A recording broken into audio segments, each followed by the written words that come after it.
and we'd like to welcome you all to our Lunch Club Travel Edition, where we take trips and visits to many destinations in the world. We've got so many countries and places, but I thought it would be a good idea for us to look at the other kinds of land or places where other creatures and people do live. So I look forward to the oceans. So we're going to start off with the Southern and Arctic Ocean, the two smallest oceans in the world. So Lou, please take it away. Great. Hey, so a lot of times we have testimony from people who traveled in these areas.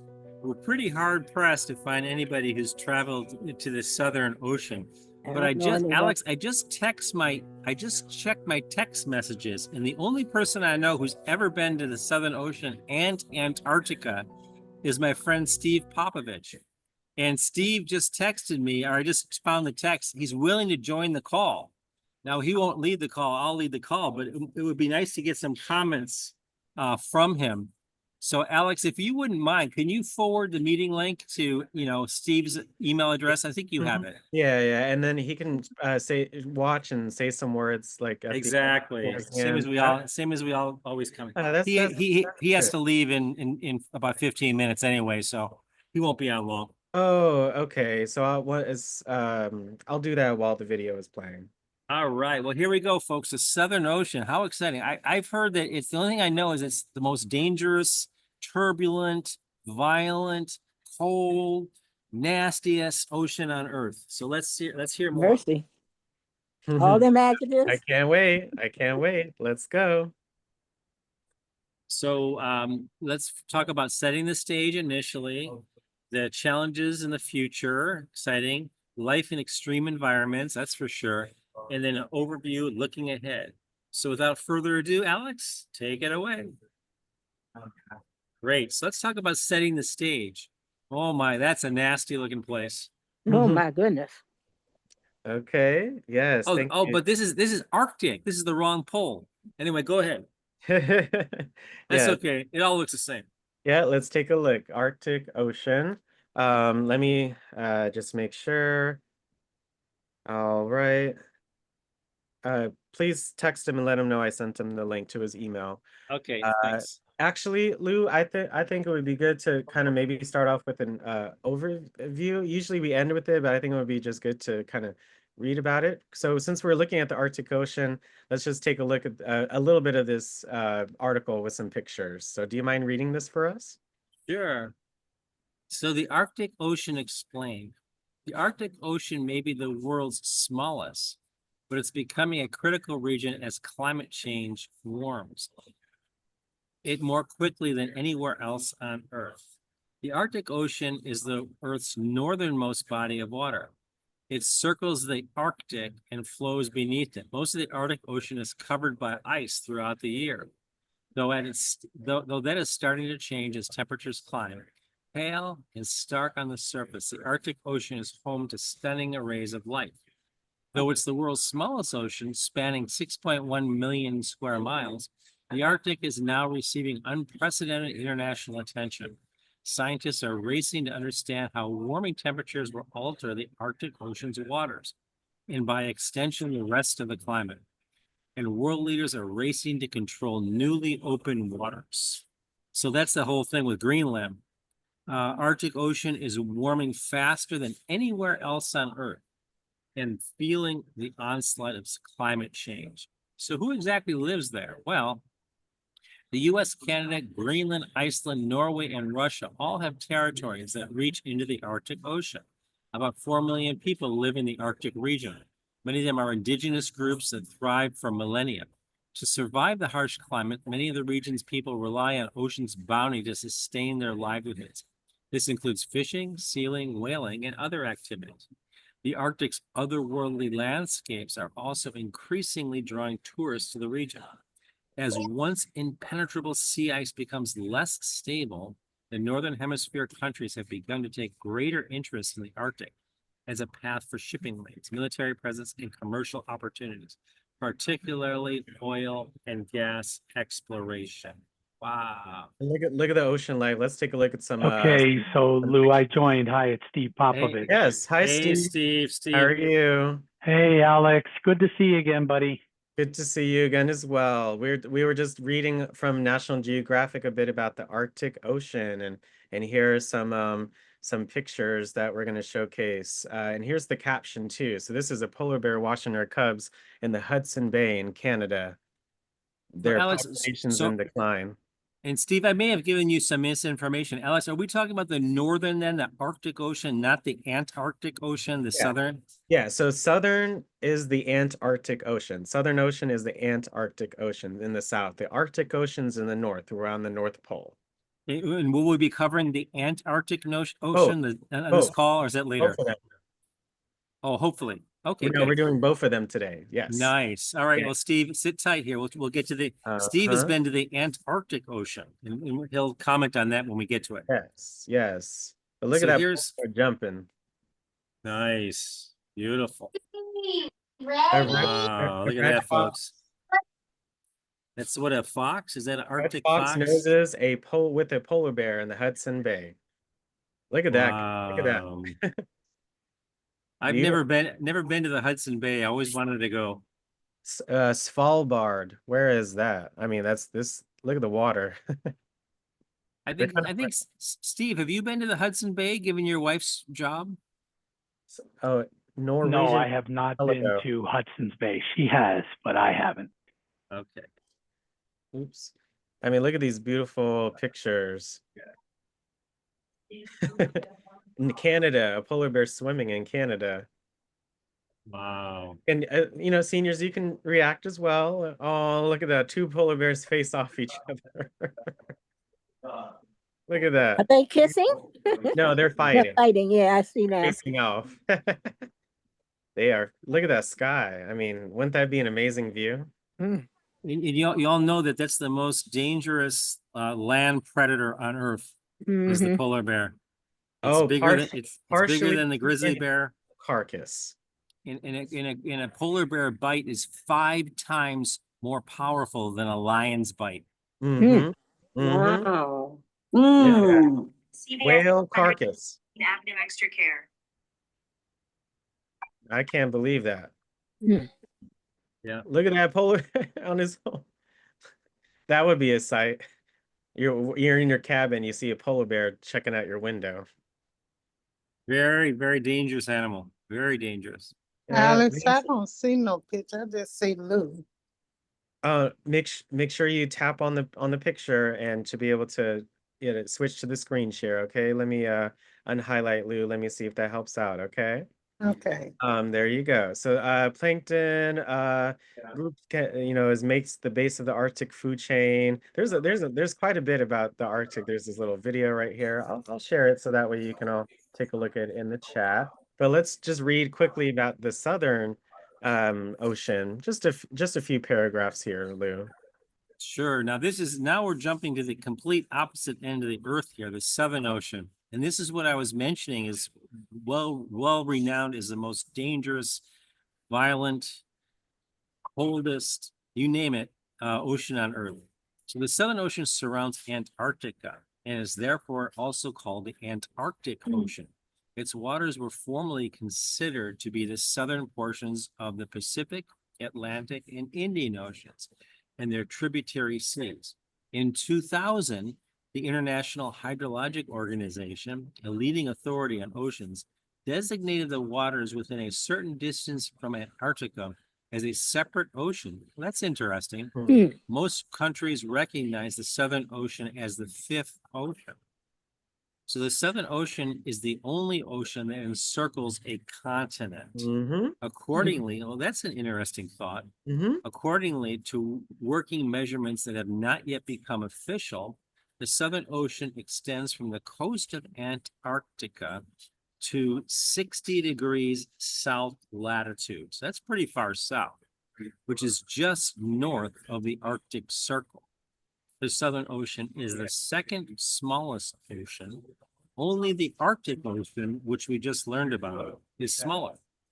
Mm-hmm. So Antarctica's continental shelf is in most places less than 160 miles wide, and it reaches its maximum width of more than 1,600 miles in the vicinity of the Weddell and Ross Seas. Never heard of that. I think that's that peninsula that reaches up towards South America. I mean, Drake Passage. There's the Ross Sea right there, and there's the Oh. oh, look at that Weddell Sea. They're next to the Ross Ice Shelf, and there's a Ron Ice Shelf. Look at There's that. there's 60 degrees latitude, because look at this part of I mean, and Antarctica, that kind of Florida looking shape, and then look at the Southern Ocean in the circle around it. Now, and Steve, where were you when you on your trip? Where did you depart from, and where did you end up? Okay, so up at the top there, you see where it says America, right at the South America? Uh-huh. Yeah, the tip of South America, Wow. that is Chile and Argentina split in the middle down there. We left from a port at the very south of South America right there. And we crossed the Drake Passage, which is very, very rough, because Yes. that's where the Pacific Ocean meets the Atlantic Ocean, right there where your cursor is. Yes. So it was extremely rough. Yes. And then we went down and we explored this peninsula. Yeah, all in here. And you see okay, so there's ice everywhere where there's the brown, but an ice shelf is where the ice kind of lays over the ocean. That's those white. So so it's like that's what a shelf ocean. is. It's like ocean, but it's just covered in ice. It's covered in ice, right? So if you go back, back to that top peninsula there, just a little higher, we were on this shelf. Oh, right the one on the right of the peninsula there, that one? Yeah, just a little one on the Go up a little higher, right, Bo. Right there. Go down a little bit. In there. Yeah, that's the shelf. We stopped at and we explored there, and we went all around the Weddell Sea and explored in there. So, like, Antarctica is the ice world, so all of this is just ice. It's 10,000 to 50,000 year old ice. And it changes the color of the ice to this beautiful turquoise blue that is so beautiful. And of course, there's glaciers, there's mountains, and that's the krill. Which is in the... Any highlights, Steve? I know you've got to leave in a couple of minutes. Right. Like, what were you the most amazed about in that trip? Well, all of the different penguins that we saw. Yes, penguins. So all the different species of penguins. I think there's 5. And we saw orcas, we saw seals. We saw the orcas hunting the seals. The other thing was just the amount of, like, it's the ice world. So the most spectacular is all of the ice. And if you go in there summer, it's not as cold as you would think. The daytime temperature might get to 40 degrees in some spots in the summer.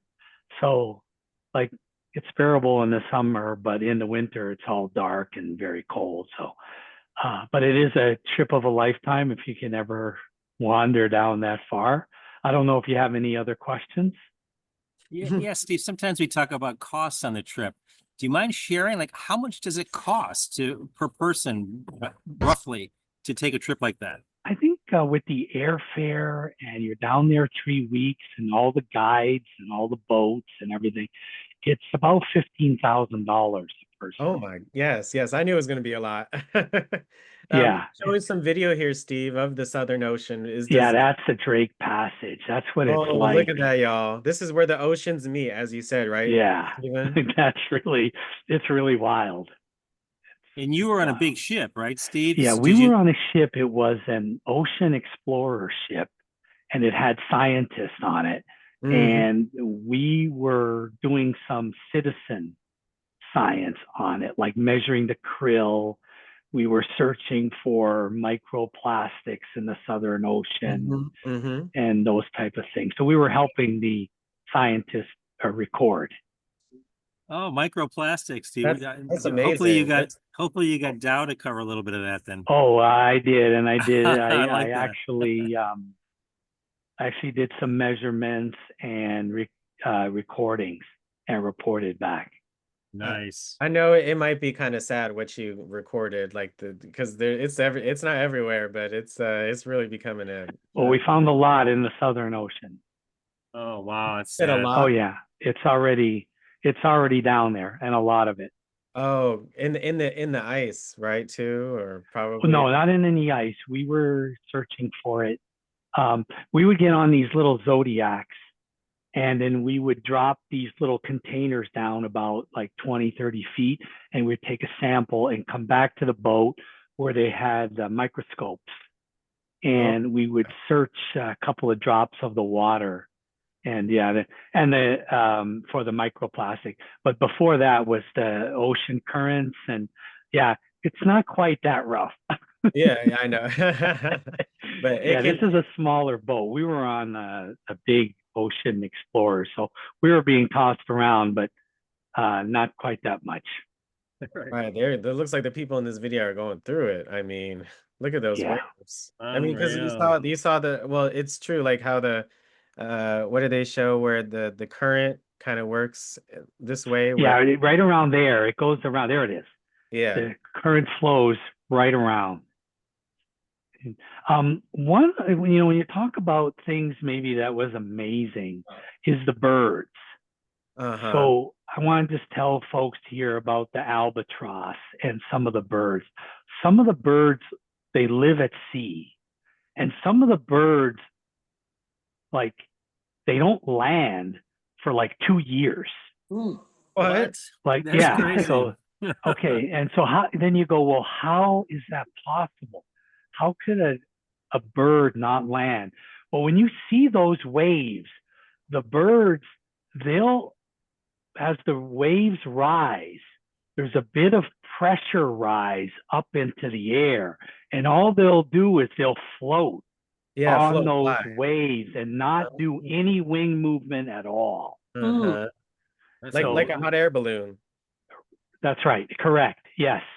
And then up and down. And so they'll conserve all of their energy. They'll get their fish. During the nights, they'll actually sometimes they'll land on the water, but they'll stay out there for 2 years. And then when they do their reproduction and laying of their eggs, they'll go to some of the southern islands in like the Falklands, or even the southern tip of South America to lay their eggs and hatch, and then they go back out to sea. So when you say they don't land, so they might land on the water within that 2 years, but they don't actually touch land? Is that what you're That's saying? correct. That's Mm. correct. Yeah. Oh, mercy. But they're in the air a long time. Birds are vast. amazing creatures. They So they take like if so many they're distances. Uh-huh. if they're laying their eggs, okay, they go to land to do that. I don't know if you know this. How about the babies? I mean, do they stay until their hatchlings get a certain age, or? Yes. So Okay. the mothers and the fathers, they'll one will always be with the nest, and the other ones will go for food, and they'll stay with them, the younglings or the chicks, until they're able to fly. Mhm. And then once they're able to fly, and that's by the currents and the weather, it's all hereditary that they are able to fly in the summer, down there in the summer, which is our winter, and then they'll head out to sea during that time. So that's how that works. Amazing. Nice. Well, Steve, thanks so much for your testimony. Okay. What an incredible trip you took. Yeah, I'll drop off, but yeah, what a great topic, and it brings back great memories for me. So thank you all. Thanks, Steve. Thank Talk to you you. soon. Well, thank you, Okay. Steve, for your testimony. Thank you. All right, Alex, let's cue it up here. Now we're back north, right? Yeah, back at the Arctic Ocean with that video with those waves. That's amazing. So let's take a look. I love this video. In the Arctic, you're at the top of the world. And it's the most amazing feeling on the planet. This vital place where our world's ocean conveyor belt drives cold water containing algae and other nutrients at the base of the food web to fisheries and marine animals around the world. Ice surrounds us. As our ship breaks through the frozen ocean, it unleashes nutrient-rich fatty algae. Kittiwakes fly all around and dive into the cracks in the ice for fish. Polar bears hunt for seals. Walrus haul out to rest. These wonderful beasts weigh more than a ton. I didn't know they use those tusks to pull themselves out. Just That makes a lot of imagine sense. how much food they need to eat to maintain their weight.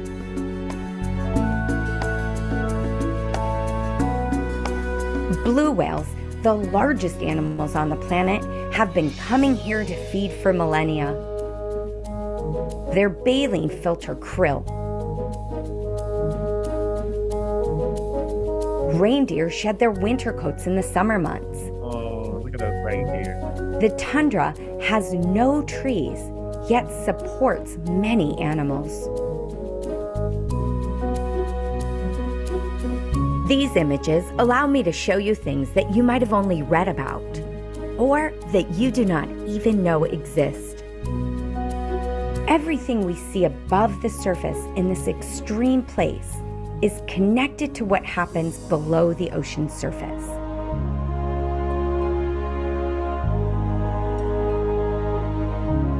With some of the coldest water on the planet, the Arctic means extreme diving. Our regulators are environmentally sealed so they do not freeze or malfunction under the ice. It's extraordinary to go below the surface. This tiny sea butterfly swims using a pair of converted feet Yeah. as Sea butterfly. Wow. Amazing. wings. Zooplankton, marine birds, and fish snack on this delicacy. There's dense kelp forests, tunicates, slow-moving fish and crabs, and so many different kinds of jellies. Jellyfish. Isn't that amazing? Isn't that amazing that creature exists at all? Look at that jellyfish. Yes, it is. Mm. It's clear. You can see it all. You can see its brain. Mm-hmm. Look how the light. That's amazing. We live in an incredible world, and our polar caps replenish life on our planet as we know it. My life as an explorer changed during my first trip to the Arctic, giving me first-hand experience with the melting ice and insight into what that means for our world. Plan an expedition today. Where do you dream you will go tomorrow? I hope. Any thoughts on all the overviews and Steve's comments? Any comments on the videos and information so far? Very interesting. Found out that they have more species of penguins than I ever thought. Yes, yes. Thank you. I know Alex, when he was talking about the birds, when I was young, and I still see it. My grandmother and them always say, look at the birds. When it's real cold out, there Mm-hmm. a whole lot of them just flying. She said they going south where it's warmer. There'd be a whole lot of them. And I say, oh, okay. So what he was saying makes sense. They Mhm. probably going, south and going on the water or however they do, and where it's warmer at, Yeah, so yeah. that they can. So yeah, that was interesting about them being on the water. Yeah. Did she say there were no plants like on the surface? There are no trees. No trees, but No then trees. it's all that plant life under the water. Mhm. Mm-hmm. And the grass and all the different, it's amazing. No, where there's no trees, but there's still lots of life. Yeah. So our world is so unique. Mm-hmm. This one's a quick one right here. How big is the Arctic Ocean actually? You know, now we know it's the smallest one. The Um, Arctic Ocean, take the a look at this. smallest of the world's 5 major oceans. It is located in the northern hemisphere, and is almost completely surrounded by North America and Exactly. Eurasia. It is surrounded by the countries of Russia, Norway, Iceland, Greenland, Canada and the United Bering States. Sea's up The there. North Pole is situated in the middle of the Arctic Ocean. Arctic Ocean is the smallest of the world's oceans, covering just over 3% of the Earth's total surface area. That's The 3%. Arctic Ocean contains 1.4% of all the world's ocean water. The Arctic Ocean has the lowest level of salinity out of the 5 world oceans. It is a circular basin. It is almost 1.5 times the size of United States of America, but slightly smaller than Russia. Pacific Ocean is nearly 11 times big as the Arctic Ocean. Asia is 2.9 times. Earth's moon is 2.5 times as big as Arctic Ocean. Pluto Wow. is 1.15 times. And Russia is 1.1 times as big as Arctic Ocean in terms of surface area. The Arctic Ocean is dominated by the polar climate, characterized by lower temperatures. Winters are extremely cold, with frequent low temperatures, stable weather conditions, and polar nights. The Arctic Ocean is almost completely covered by ice in the winter, and remains partially covered in ice throughout the entire year. During the winter, up to 18 million square kilometers of the ocean is covered by sea ice, but by the end of summer, only about 3 million square That's a big kilometers of sea ice remain. However, as the Earth's climate is changing, there has been a drastic change in the Arctic environment. Over the last few decades, the Arctic has warmed more than twice as quickly as the rest of the world's oceans. Arctic ice thinning. Right. Look at that map. See all the reds towards the top? I mean, that's kind of it's sad. Look at that. Change. Arctic ice thinning is a major concern for environmentalists and countries around the world. It is expected that, by the late 2030s, the Arctic Ocean could be largely free of sea ice during summers. Mm. Any thoughts? Lou, seniors? That was a lot for that video. It was nice though. Russia's about the size of the Arctic Ocean. It's interesting to see how close we are to Russia if you go that direction. Mm-hmm. Yeah, we always think we're so far away, but if you go The over the Arctic top, Ocean. it's actually close. Any other thoughts? It all that water just kind of blows your imagination. Right, but it's only 3% of the Yeah. ocean water is the Arctic. That's really small. Of all the oceans, is only about 3% of it. And how Mhm. big the other oceans are compared to it. Yeah. In the moon's surface area is there's more moon surface than there is Arctic Ocean. Mhm. Well, they said that they'll soon be largely free of the sea ice. So that Mhm. water, will that cause a lot of flooding with climate change? Hey. Well, I don't think so, because that ice is floating, so it's already displaced the ocean water. The Mhm. the thing that causes the sea level rise is when like the glaciers are connected to the land, like those ice shelves you saw. The bottom of the ice is on land on those shelves. They're not floating, or at least only a small part of them are floating. Oh. So it's losing the glaciers that are on the ground that causes the sea level to rise. You know what I'm Mm. saying? So it's like, imagine a glass of water with ice floating in it. If the ice is floating and the ice melts, you still have the same water level in your cup. But if, Mhm. yeah, so that's the difference. I see. Thank you. Yeah. Yeah, and I love Hi. it. It really makes you think for this. So we talked about like the meeting, the Southern Ocean and the Pacific, as Steve said, and you know those waves. So where did they like begin? Like who decided what was an ocean? So this session's kind of like Southern and Arctic, but also just general, like where do the oceans begin? So I thought this video was hope you guys enjoy. Learn a lot. Alex, This can is I make Kate one from Minute. comment? Uh-huh. I just wanted to say, they said that the Arctic has the lowest level of salinity. And I Yes. just looked it up. That means the amount of dissolved salt in the Mhm. water. So that water should be really good to drink. Yeah, they Know what get I'm saying? yeah, they get water from, the lowest Mm-hmm. they got to only 2% of the world's water is fresh water. So they I think they do go up there and get some. They may or may not. That would be some Yeah, I drinking didn't it. know what that meant, the salinity, but Yeah, yeah, it's supposed to the be salt level. But the salt level. I bet even low levels though makes it undrinkable. Yeah. It may be more easy to process for those, the folks that take the ocean water and make it into drinkable Yeah. water. I know drinking. Maybe Brenda, you can research it. That I know drinking salt water really can kill you fast. Oh yeah, Yeah. it'll kill you But fast.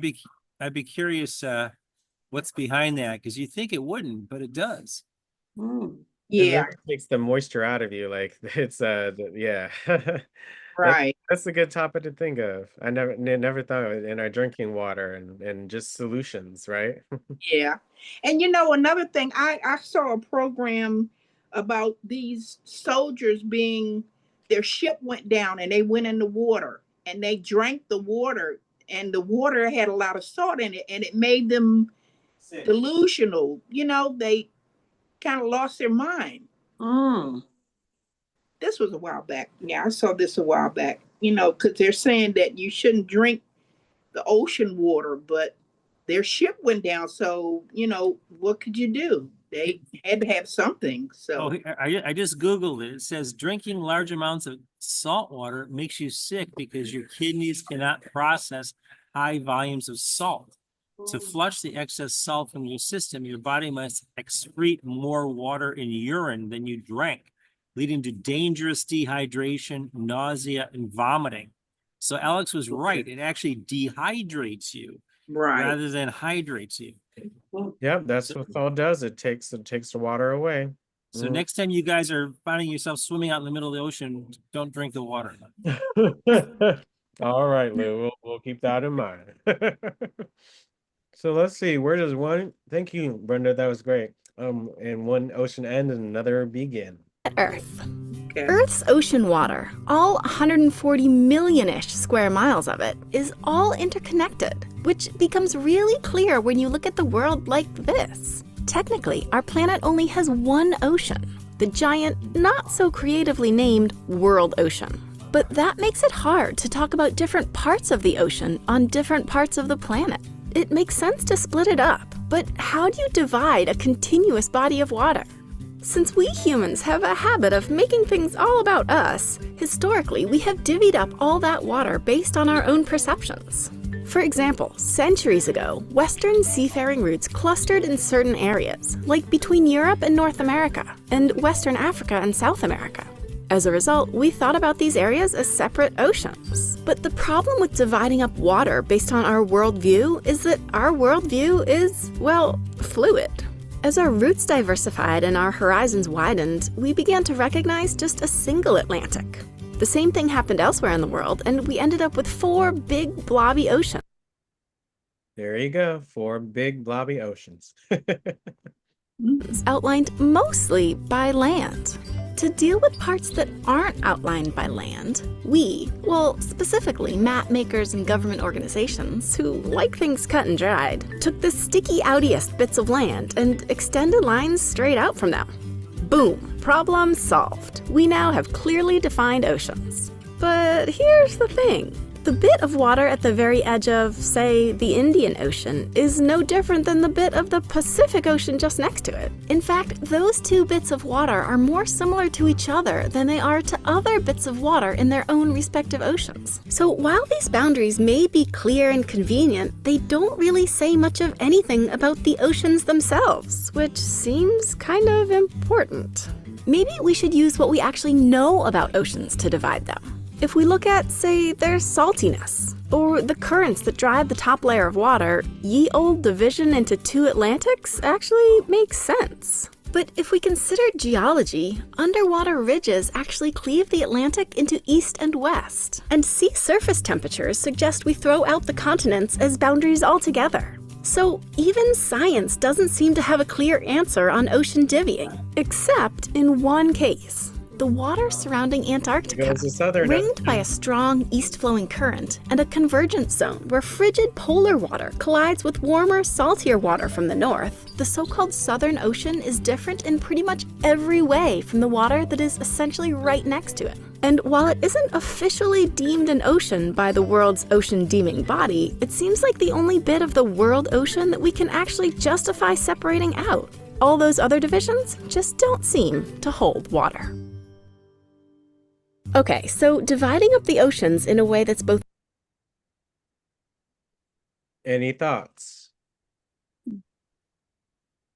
I thought that was really interesting. I wish it was longer. That There's that only was one very world. educational. Oh, yes. Oh my goodness. Like there's one world ocean, and then they have like, they divvied it up, but it just depends on how you look at the world. Do you look at it by temperature? Do you look at it by salt? Do you look at it by geography? Do you look at it by etc.? That's a very tough question to answer. Everyone's going to have a different answer. I would have said before watching that the Southern Ocean was sort of arbitrary, it really wasn't fair. But now after watching that, it's very fair. They say the water is very different than all the other oceans. And even surrounding it, because usually like earlier in the video, they said that some of the Atlantic and Pacific are more similar to each other than some same parts in the same ocean. Not same parts, but same different locations in the same ocean can be more different than two different oceans, but they're closer to each other. So it just depends on where you're looking at. You know what, for you folks who are my age or older, do you remember when you went to grade school and remember the Mid-Atlantic Ridge? They didn't know back then that the Earth was separating along that ridge. And they didn't know that the continents fit together.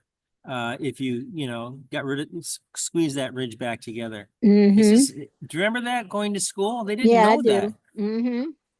Yeah.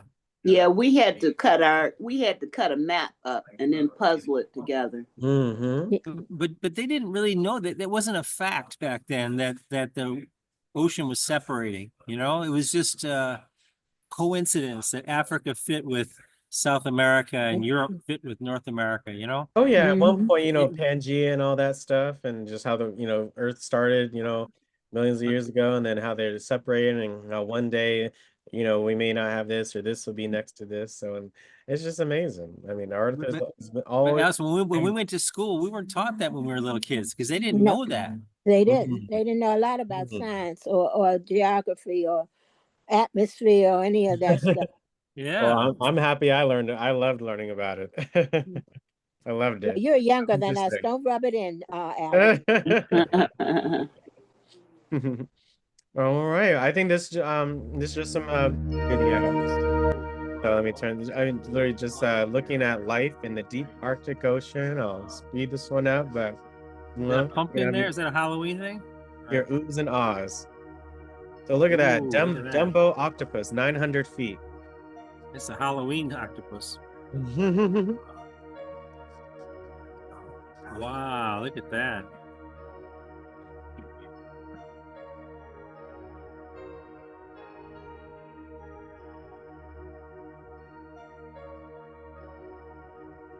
Pod.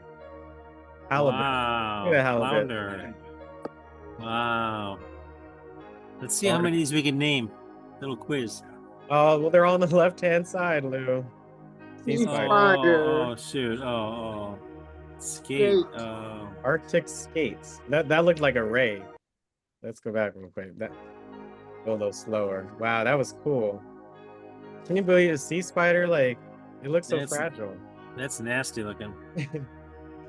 It's blue. It looks so beautiful. I mean, the color. I don't like spiders. No, this is a ray. You see the ray? It looks like a ray. Eel pout.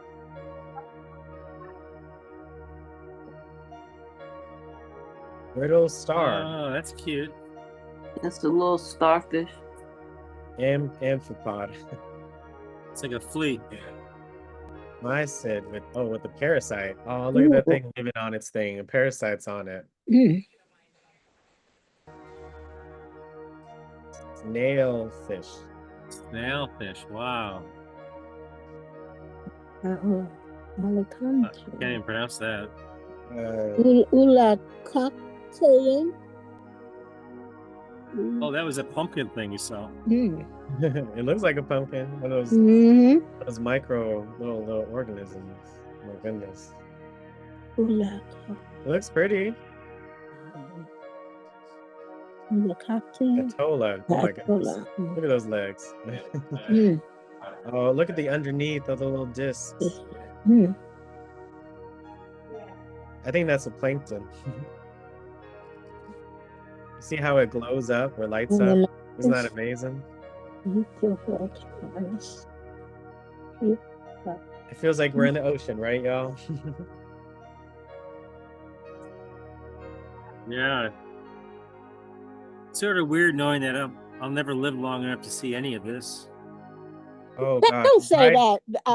No, Dry Dora being eaten by an amphipod. Look at that thing. You will. You Yeah, will. I shouldn't say that. I should. If Sorry. you really want to. Sorry, folks. I gotta stay positive. That's right, honey. Look, we may not think there's much living in the Arctic or, the North Pole or South Pole, but look how much does live there. Yeah. Global Explorer ROV footage courtesy of, Coast Guard, Healy. That's an amazing video right here, right? Amazing. The variety under the sea. Yeah. Yeah. So that was the Arctic, and this is the Antarctic. So more about the Southern Ocean. So just going back and forth. It's weird. It's so weird. They're surviving, so we got to give it to them. They were made for it. Oceans are full of animals that seem pretty strange to us landlubbers, but the most alien creatures are found down here in the Southern Ocean. Hi, I'm Cameron, and this is Minute Earth. In the Southern Ocean, even the most normal-looking critters are secretly bizarre, like this Antarctic icefish. While other fish have red blood due to their oxygen-carrying red blood cells, Antarctic icefish have clear blood that lacks those cells. Icefish also have gigantic hearts compared to red-blooded fish. They have the ability to absorb oxygen directly through their smooth skin as opposed to just through their gills, and on top of that, they have a natural antifreeze in their body fluids. Despite the harsh temperatures, some of the planet's longest living animals live in the Southern Ocean. Starfish here tend to live 100 years or so. Compare that to the 3 to 5 years a tropical starfish might live, if it's lucky. Heck, there is an individual animal, a sponge, on the Southern Ocean seafloor that scientists guess could be as many as 15,000 years old, based on how big it is and how slowly it grows. It's a frontrunner for the planet's oldest living animal award. Also, in general, animals in the deep sea get huge, but animals in the depths of the Southern Ocean get even huger. Some of its giants include the Antarctic blue whale, the largest animal on the planet, and the colossal squid, the largest invertebrate on the planet.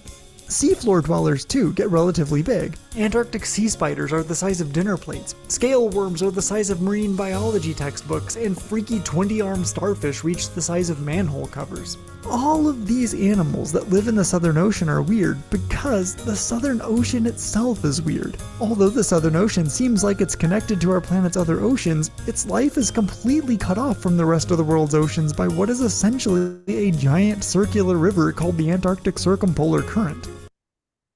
Antarctic circumpolar. Okay, a spider as big as a plate. I would It is the largest. Spider's big as a plate. A starfish as big as a manhole cover. I could stand a fastest ocean starfish current on the running planet. the other way. It's also the deepest. fastest ocean current on the planet, and it's also the deepest. It exists as a giant spiral of water that extends from the surface to the seafloor, acting as a barrier that has prevented most Southern Ocean life from interbreeding with life from other oceans for the last 30 million years. But there's a benefit to being trapped behind the current. As it spirals, it churns up nutrients from the depths, which means that the Southern Ocean is full of food for all of its strange life. Plus, the isolated water happens to have unique properties. It's very salty, allowing it to get super cold without totally freezing. And that cold water allows it to hold on to lots of dissolved oxygen, which might help animals to get bigger and age slower than they would elsewhere. Scientists are studying Antarctica's frigid, isolated oceans, and the weird critters that live there, to learn how life manages to thrive in such extreme, alien environments. Seriously, conditions in the Southern Ocean may be more similar to other worlds, like Saturn's biggest moon, than to the rest of our own. But even if aliens don't exist, the Southern Ocean is an otherworldly wonder right here on Earth. I squid you not.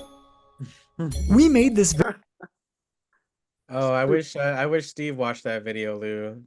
Any thoughts, or also seniors as well? Okay. Okay, seniors. Yes, I see the chat.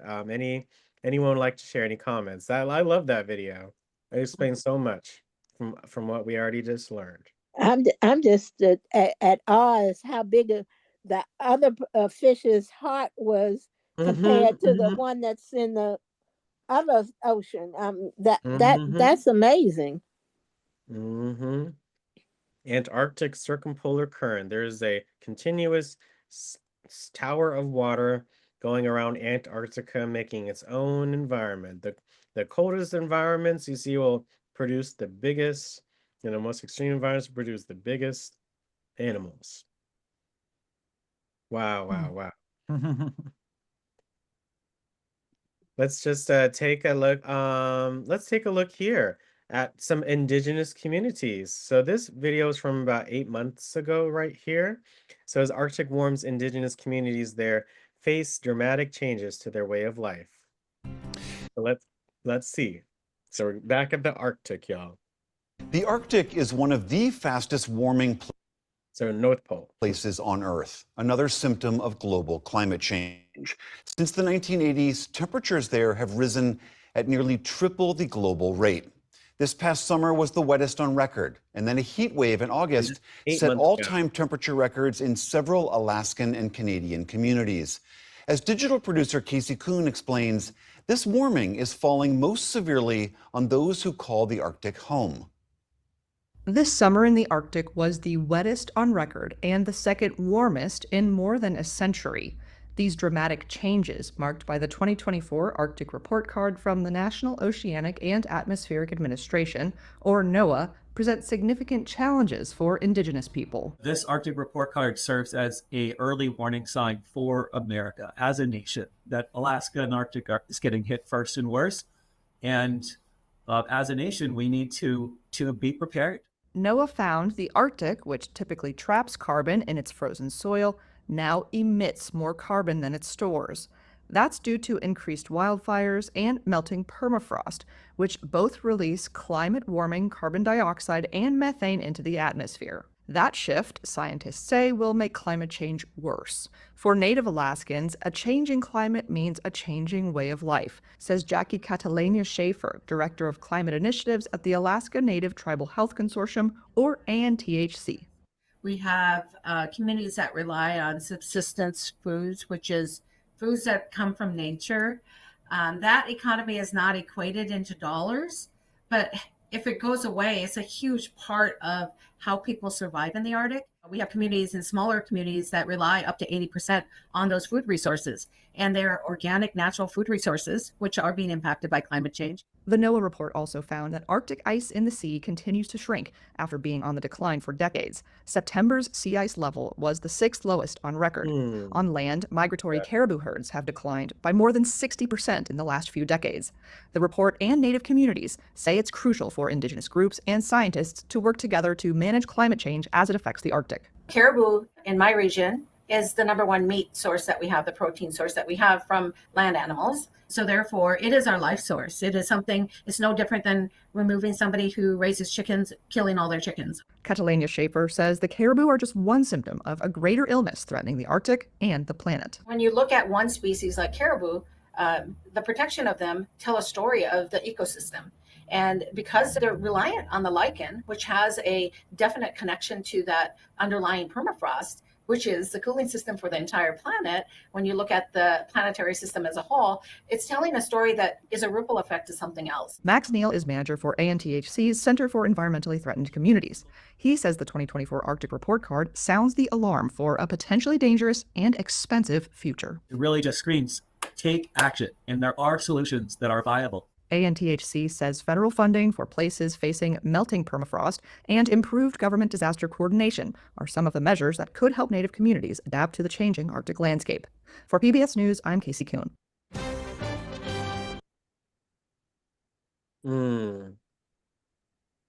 That's really sad, but they're cutting so many funding to so many organizations that can help. So I don't know. It's what's happening. They depend on the caribou, just like they said. Chickens, if all the chickens are gone, then So same with the caribou and the plants you saw in the permafrost. So wow, wettest on record, sixth wettest for last year.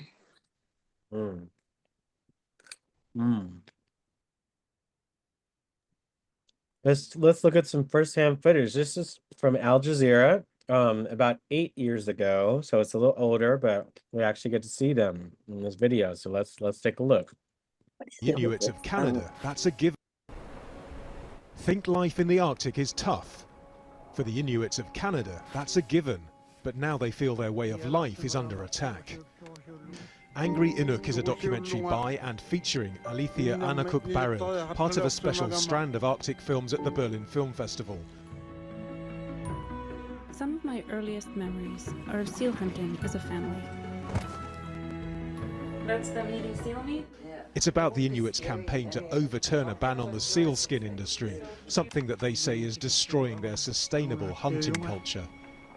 When we can't sell sealskins at reasonable prices, people are pushed further into poverty, and it becomes much more difficult to resist the carbon-intensive and damaging resource extraction industries that are just ripe for the picking up there.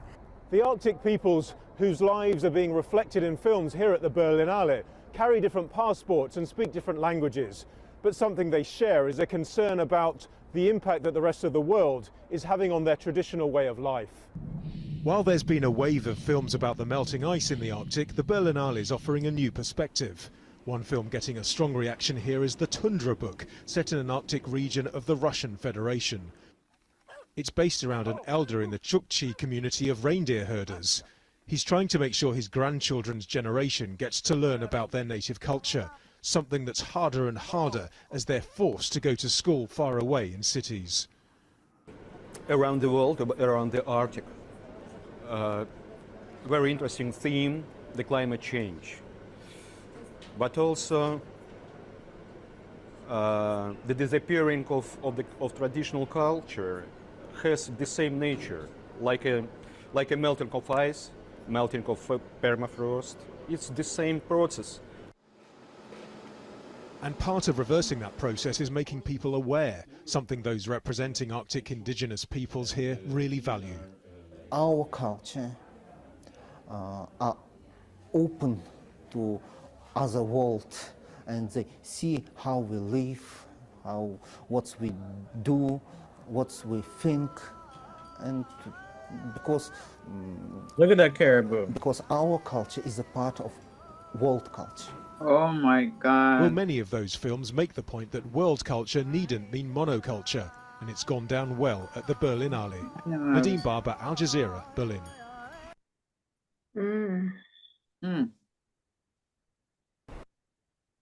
Even then, 8 years ago, they talked about climate change and the effect that would have on generations. So that was 8 years ago, and you saw what happened now, right? So Hmm. Hmm. Hmm. Hmm. Hmm. Any thoughts? Any thoughts Wow. for today? I have this one last link for us that we'll take a look at. I, I would say it's amazing how God created this world. Everything is so beautiful and everything has its purpose. Mm-hmm. Everything has its purpose. Everyone's place on the food chain, or yeah, everything has a purpose. I love Yes, and the beauty. just beauty in everything, even the Mhm. ugly, not the ugliest creatures, but even with the sharks, there's something so beautiful about a shark and just it being able to, just survive and just live its life. So yes, the polar regions cover about 20% of the ocean surface. So combining, the southern and the Arctic, Antarctic circumpolar current. We just learned about that. That's why the Southern Ocean is so unique. These compasses of climate change, they're warming at an accelerated pace. We learned that.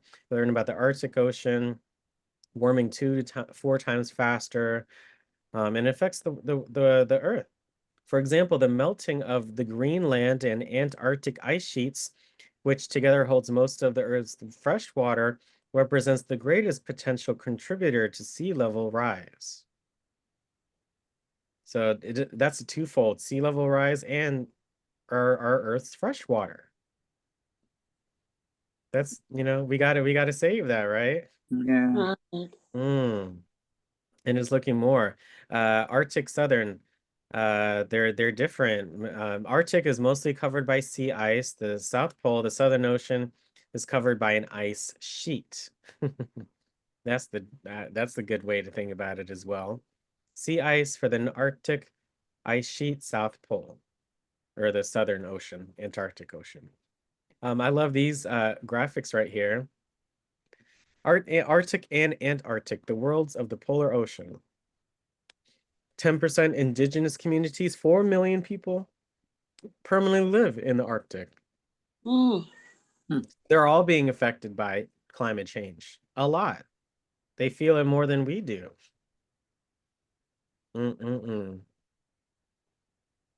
Two vital regions for climate and biodiversity, right? The Arctic Ocean warming 2 to 4 times faster. Acidification, warming, wow, ice melting. Conditions for birth, growth, feeding, and reproduction are changing rapidly for marine species. For example, krill are moving south to colder waters. As a result, the entire marine food web is disrupted. Yeah, everything eats krill. So just like the birds, right? They go to warm, but the krill, they got to go back to their colder temperature, Wow.